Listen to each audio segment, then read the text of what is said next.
Hey, so what is going on, everyone? It's me, Mr. Mario, and today I felt like talking a little bit about microtransactions. I don't really know what spurred this commentary, but I just decided to talk about it because I've been thinking about this for a bit. Now, in case you don't know what a microtransaction is, because there's going to be people that are saying, dude, are you really explaining this? While as I'm going to say, yes, I am explaining it, because there's people that might not know. A microtransaction is something that you get when you are playing a video game of some kind, whether it be a mobile game, or a console game, or a PC game, and it could be either a free game or a subscription-based game, or it can be a game that you completely paid for. Anything of the sort, what happens is when you go in there, you might see that there's a storefront on there, and it allows you to buy in-game items with real-world currency, and most of the time, these in-game items will give you a bit of an advantage, whether they give you, more power-ups of some kind, or they can give you better weapons, or it might just be something purely aesthetic, such as weapon skins, which won't change the game itself, how it plays. They won't give you an unfair advantage, but they'll look pretty, and that's about it. Now, I am proud of the fact that I've actually never purchased a microtransaction on any video game that I have played. I have bought games, I've bought digital things, such as, downloadable content that give me new levels, new maps, anything of the sort, but I have never paid for a microtransaction that might be for ammo, or that might be for a weapon skin, or even in-game power-ups, just because for the most part I don't like microtransactions. Now, up until recently I've been completely against them, but recently now with some other games I've been playing, they seem to make a little bit more sense to me, and that is what I wanted to get into with this commentary. Now, I will be the first one to admit I completely believe that they are abused, and let's talk about the bad with them first as to why I think they are bad and what has happened with them. Well, the thing that people hate is they hate going out and purchasing a $60 video game or something that, is around that price, and then they come home and they pop it in and there are microtransactions on there. And again, I am not talking about extra content. I'm not talking about true downloadable content that is extra maps. I am talking about things that are going to give you an unfair advantage on the game, or just something like a weapon skin on the game. But I have noticed that people seem to be more okay with the skin DLC as opposed to the actual DLC that gives you weapons and, more power-ups and such in any type of video game, and that is completely understandable. One of them, it just looks pretty. That's about it. I mean, there's a whole type of,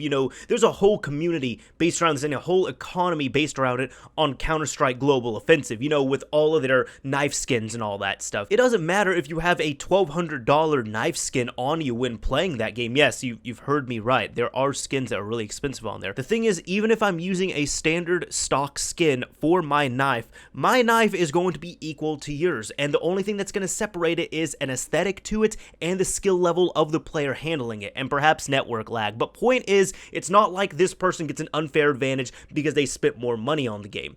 The people that do have unfair advantages are, again, as I said, the people who will spend a ton of money on the game, such as, I don't know, something like Candy Crush, or even other games. I know Warframe is one of them, where people almost say, if you haven't played from the beginning, unless you want to completely grind everything on there, then you're going to have to pay a bit. But here's the thing with all those games. Counter-Strike Global Offensive is a game that you pay for, and all the DLC on there is purely aesthetic, and I think that's fine. The two other games I mentioned that I have had issues with, or I guess you could say issues, are Warframe and Candy Crush. As I said, Candy Crush, I played it for a bit because I really wanted to try it, and I was kind of messing around with peeking and poking memory in Flash, and that game completely sucks you in. I can completely understand how people are able to spend money so easily on there, and that is the terrifying thing. While with Warframe, that game is free. So I do believe in that instance, to a degree, it is abused in Warframe, but at the same time, it's a free game. The biggest issue I have is when you are playing a game, like, as I said, you pay for the game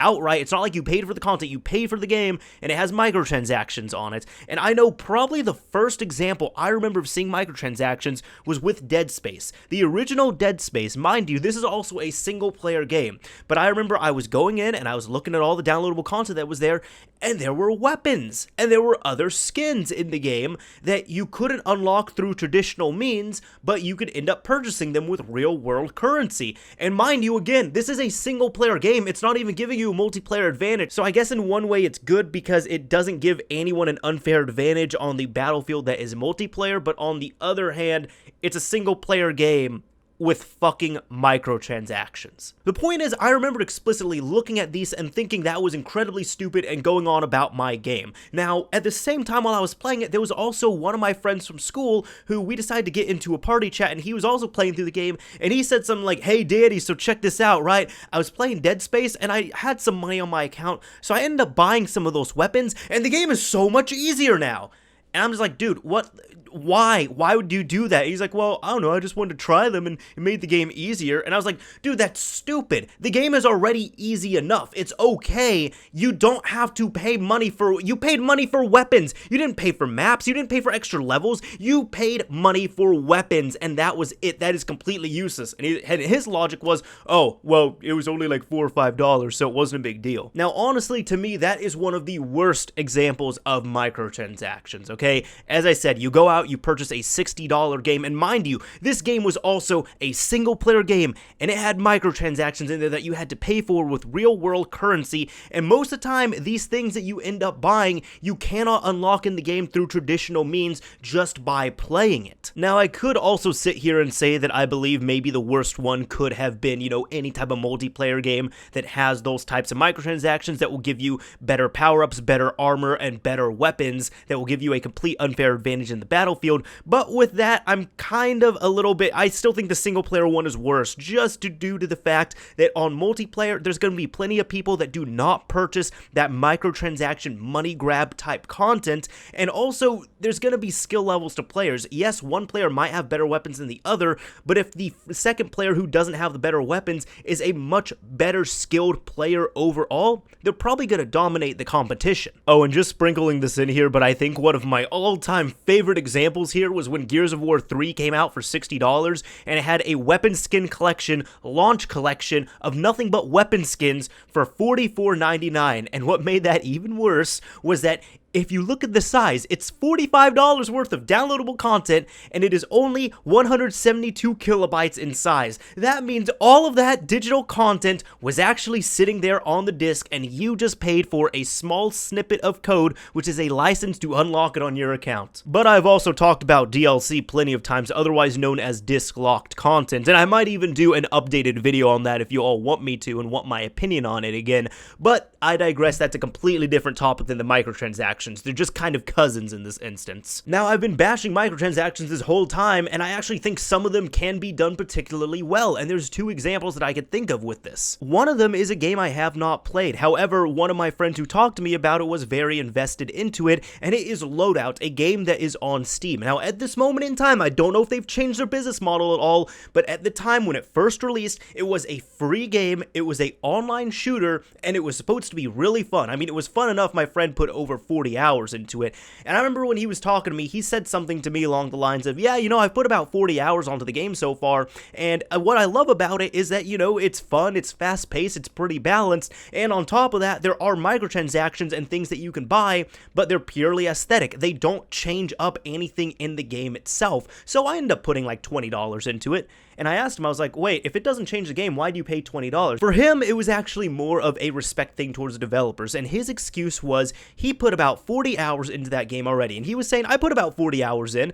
and I think it's a pretty good game, so you know what? I put about $20 worth of real-world money into it. I bought some skins, I look pretty cool on there, I've been having a lot of fun, and honestly, I've gotten a lot more than $20 worth of enjoyment out of this game that I've spent over 40 hours on. So who knows? If I spend another 40 hours on the game, I might spend another $20, but I don't mind because I really enjoy the game and I want to support the developers. And that, I think, is great. I think that is awesome. If you have a free game that's available and it is set up fairly so that, yes, you can spend money on there if you want to, and you might even get some exclusive stuff if you are spending the money, but whether you spend the money or not, you're not going to have an unfair advantage. I think that's great. Dota has also done this as well, too, plenty of times. I have a friend who, he plays this game, Dota 2, completely free game, but he's dumped a lot of money into it just to support the game. Now, the reason why I also think this is the best is because some people might say, oh, well, they shouldn't be doing that. I mean, they should just charge for the game. Yeah, but they're gonna have more people play if it's free. Oh, well, then they should just put ads on the game. but then you're going to have people that complain because there's ads on the game. Oh, they should just sell the users data. Well, one, I still think that's a horrible idea, and two, they're not going to make enough money on data analytics alone and reselling that to other people to fund the game and fund the future development of it. So that way, I like that this feature is right here. And finally, some people might also say, oh, well, you know, they shouldn't have those microtransactions in there. People shouldn't be buying them. It's like, well, from what I see, if the game is done properly and the microtransactions you can purchase, but they are optional and they don't affect the actual gameplay for you or others, how about you just don't buy them if you're against them and you let other people buy them if they're for them? I think that's fair. And my second example, which this is a game I'm actually playing, and this has changed my mind a little bit with the microtransactions, has been Pokemon Go. Now, the reason why I'm using this and I'm so passionate about this example is because Pokemon Go, first off, I don't like mobile games, but this has been the game that I've been playing the most, and I absolutely love it for a multitude of different reasons, and I have a Pokemon Go review somewhere that I'll probably try and link here. Point is, though, I have enjoyed the game, and I've spent no money on it. I have it on my phone, which I already owned a phone, so it worked out quite well. I didn't have to go out and buy extra hardware for it, because I already had existing hardware that worked well enough in my household here. And I would say I've probably put over 30 or 40 hours into this game, and I haven't spent a dime on it, because as I said, I have never paid for a microtransaction, and I will not lie, there's been a few times that I almost did. There was one night I was at a Pokemon Go meetup, and I was hanging out with a bunch of people, we were collecting Pokemon and all that stuff, and I kept running out of Pokeballs, and it was so easy for me to think, you know, I have about $15 in my Android wallet, I could pay for, you know, a few Pokeballs with a few bucks. But I was strong, I persevered, and I decided not to. But after that, I changed my thinking a little bit. And here's the thing, the items that you get in there, you can get incubators, you can get other things such as Pokeballs or incense, and really just things that can help you collect Pokemon, and then there's other things as well too, such as increasing your bag storage, which would be really helpful. Now, here is the thing with that. You have to pay for all of that with Pokemon Gold, so their gold currency in there, that is the standard, and you can get that two different ways.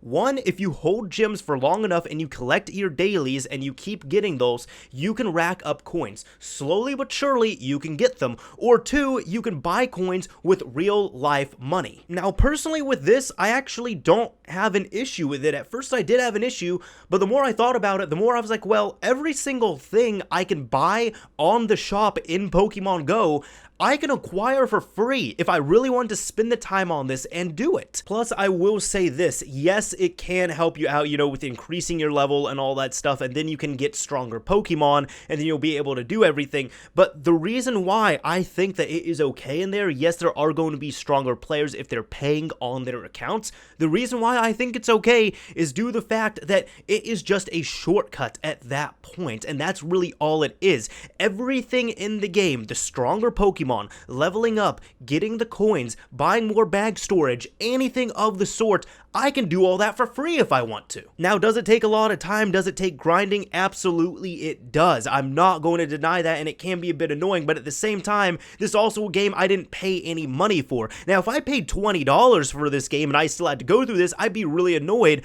but at the same time, since I'm playing this great game and I'm playing this for free, I don't really see much of an issue with it. I've still had plenty of fun not paying a dime for this. But you know, I'll tell you all something. If I had to pay for it, if I had to pay for a few things on it to get, you know, some Pokeballs or increase my bag storage or anything of the sort, I would probably do it. In fact, I don't know. I might buy microtransactions on there. I really don't know yet. Reason being is that my logic is I have bought plenty of video games. I'm a bit of a collector myself, and I'm looking at my shelf right now, and I can just rack up at least $100 or $200 on games that I have barely played. Yet I'm going outside and playing this game right here on my phone. As I said, I've put over 30 or 40 hours onto it at this point, and I haven't paid a dime.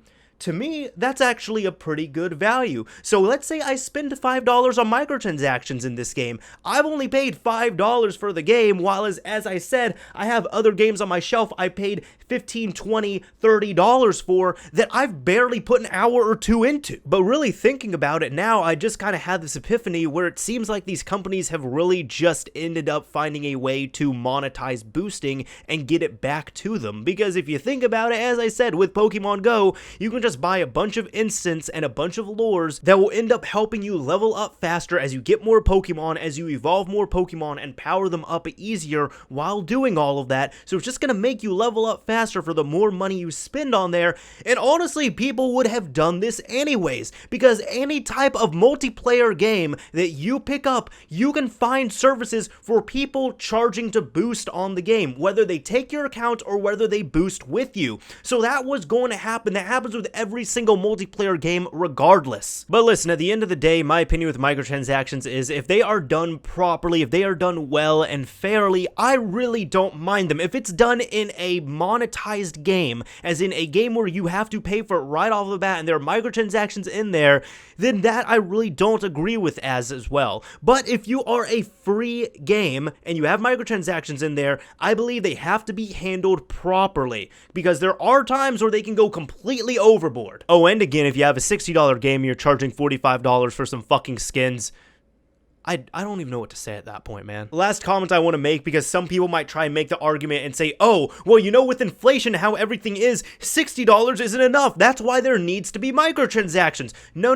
I understand the downloadable content, the maps and such, and if they are done properly, I think that's okay. As I said, that's a whole other topic that I can get into if you all want me to. I'm not going to do it here, but that's why downloadable content is a thing. Microtransactions are going to be completely different off of this, and I still don't support them in that aspect. And I'll say this, while as it is only one example, a lot of people try and say $60 selling a game for that much is not going to be enough. Well, that didn't really seem to hurt The Witcher 3, because from what I know, it sold quite a few copies. Anyways, this is Mr. Mario signing off. Thank you very much for watching to the end, everyone. And if you enjoyed this video, some appreciation would be appreciated in the form of a like. And if you didn't like the video, I already told you to dislike it earlier, so I don't know why you're here at the end, but thank you for your viewership. Anyways, let's sign off for real this time. Later, everyone.